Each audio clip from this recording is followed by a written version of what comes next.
Meni videolarimni kim ham ko'rardi? O'zi kimgadir qiziqmanmi? Nima qilaman video qilib? Yaxshisi yotib uxlayman. Aynan shu gaplar minglab YouTube kanal yuritishni boshlab, keyinchalik tashlab qo'yadigan blogerlarning suradigan xayollari hisoblanadi. Men bu yo'ldan 10 martalab har xil yo'nalishlarda, har xil blogerlar bilan birga ishlab, duch kelib o'tib bo'lganman va aynan shu videomizda qanday qilib YouTube'da boshlang'ich YouTuber sifatida tezroq obunachilar yig'ish va blogerlarning doimiy xatoliklari haqida gaplashamiz. Demak, siz yuklagan birinchi, ikkinchi va hatto 10-videongiz ham 0 prosmotr yig'di. Bu barcha platformalar uchun normal holat hisoblanadi. Buning asosiy sababi nimada bilasizmi? Deyarli 90% yangi boshlagan blogerlar o'zlariga birinchi 10 ta videoimni tezroq yuklashim kerak yoki birinchi 1000 ta obunachimni yig'ishim kerak deb video sifatini esdan chiqarishadi va faqat son uchun harakat qilishadi.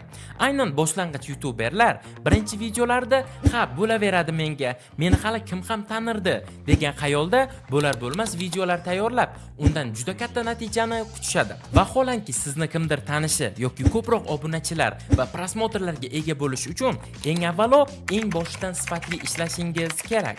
Do'stlar, Telegram kanalimda kecha yangi konkursga start berdim.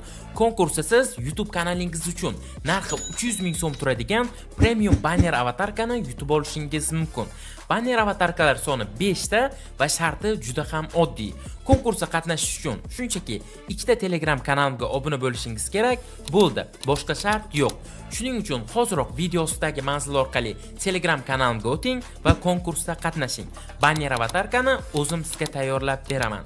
Boshlanishiga shunchaki kuniga yarim soat vaqtingizni sarflang. Bir kun video uchun zo'r ideya tuzing. Ertasi kuni ovozlashtiring. Keyingi kuni esa videosini montaj qilishingiz mumkin. Aynan shu tariqa 1 yil davomida kuniga atigi yarim soatdan vaqtingizni nimadirga sarflasangiz, platformadagi 90% blogerlardan yaxshiroq natijaga erishasiz. Va bu aniq. Bitta ideya tanlagandan darrov uni tayyorlab tashlashga shoshilmang. Shaxsan o'zim oldindan kamida 10 ta video uchun ideyalar yaratib, vaqt o'tgan sari ularni iloji boricha takomillashtirib, keyinchalik tayyorlashni maslahat beraman. Bunda siz oldindan tomoshabinlarga nima berishingizni ham o'zingiz bilib turasiz. Ham ideya qidirib, ko'pchilik kabi depressiyaga tushib qolib, hammasini tashlab ketvormaysiz. Masalan, birinchi 3 ta videoni zo'r qilib tayyorlang va uni ketma-ket YouTube'ga yuklang va vaqt o'tib videolaringiz natijasiga qarang. Sifatli kontent doim qadrlanadi. Agarda natijani ko'rmasangiz, bu ham normal holat va bunday holatda ideyalarni, montajni yoki prevyuga o'xshash boshqa omillarni yanada takomillashtiring. Muhimi to'xtab qolib, demotivatsiya olmaslik. Boshlanishiga albatta kimdandir maslahat olishni tavsiya qilmayman. Ya'ni siz o'z blogingizni yoki qiziqishingizga oid biror yo'nalishda kanal yuritmoqchisiz, ammo atrofingizdagilar sizga "Bu narsa nega kerak? Nima qilasan bu narsani? Axir senda hammasi yetarli emasmi?" degan mazmunda gaplar aytishlari mumkin. Siz esa ulardan qo'llab-quvvatlash kutgan bo'lasiz. Aslida esa hech kimdan yordam kutish kerak emas. Ko'pchilik sizni ulardan ajralib turishingizni xohlashmaydi va siz ularga "Qara video tayyorladim, YouTube'ga joylamoqchiman, ko'rib berchi" degan savolingizga ko'p holatlarda tabiiy javob berishmaydi. Shunchaki sizga "Yemabdi yoki bo'lmabdi, boshqa ish qilsang bo'lmaydimi" degan mazmundagi feedbacklar berishadi. Ularni shunchaki eshitmang. Ishingiz o'zingizni qoniqtiryaptimi? Bo'ldi. O'sha ishda davom eting. Nima demoqchiligimni tushundingiz degan umiddaman. Masalan, oddiy bir doktor yoki o'qituvchi YouTube kanal ochib, o'z tajribalarini tomoshabinlar bilan bo'lish maqsadida qiziqarli mavzularda videolar tayyorlayapti. O'zbek YouTube'ini kuzatsangiz, bu kabi kanallar sanoqli, ammo o'z o'rnida juda mashhur ham. Ularning ham hamkasblari vaqtida "Nima qilasan YouTube'ga videolar chiqarib, o'z ishingni qilib yursang bo'lmaydimi? Kimga ham qiziq bu narsalar" deyishmaganmi sizningcha?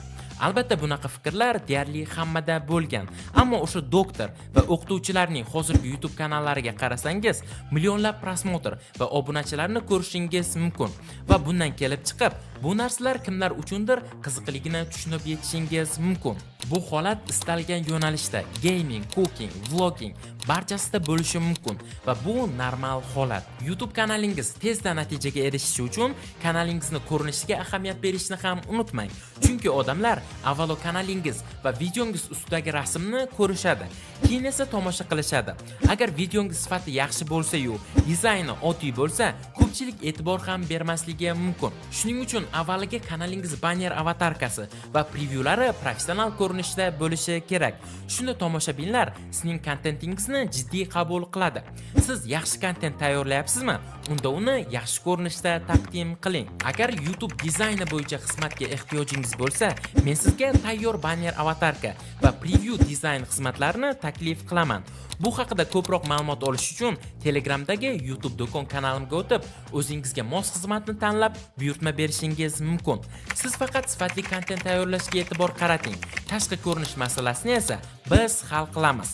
YouTube do'kon manzili video ostida bo'ladi. Do'stlar, bugungi videomiz shulardan iborat edi.